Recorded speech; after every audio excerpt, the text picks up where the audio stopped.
मोदी जी बड़े शौकीन आदमी हैं और शौक भी बड़े महंगे महंगे वाले। 2023 में जब नरेंद्र मोदी यूएस गए तो उन्होंने वहां पर अमेरिकी राष्ट्रपति जो बाइडेन की पत्नी जिल बाइडेन को 7.5 कैरेट का एक डायमंड गिफ्ट किया था। इसकी कीमत $20,000 है, मतलब करीब 18 लाख रुपए।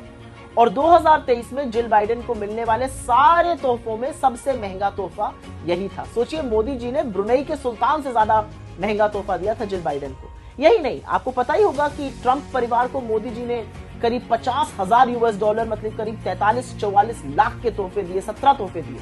उसमें से कुछ तोहफे इवांका ट्रंप को एक सोने का कड़ा दिया था, डोनाल्ड ट्रंप को एक 1.5 लाख की कफलिंग्स दी थी, 7 लाख रुपए का एक फूलदान दिया था, ताजमहल का एक रेप्लिका बनवाकर 4 लाख रुपए का वो दिया था। अभी अलग बात है कि भक्त बेचारे ताजमहल ही उड़वा देना चाहते हैं। और इन सारी चीजों का जो पैसा है, जो महंगे शौक और इनका पैसा है, ये कोई बीजेपी या आरएसएस के दफ्तर से नहीं आ रहा है। ये पैसा हिंदुस्तान की टैक्स पेइंग जनता से वसूला जा रहा है।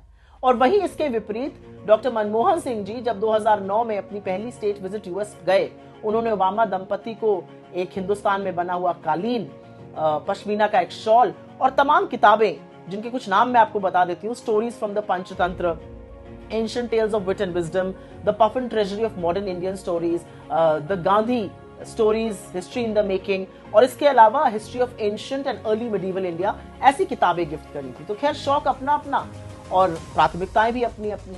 लेकिन जिस देश में आर्थिक तंगी है, जो देश गुर्बत से, जो देश बेरोजगारी से जूझ रहा है, उसके प्रधानमंत्री को, और जिस देश में अगर आप 80 करोड़ लोगों को राशन ना दीजिए तो वो भुखमरी से मर जाए, उस देश के प्रधानमंत्री को इतने महंगे तोहफे देने से पहले सोचना चाहिए कि आपको सम्मान आपके ज्ञान, आपके दृष्टिकोण, आपके कद से मिलता है।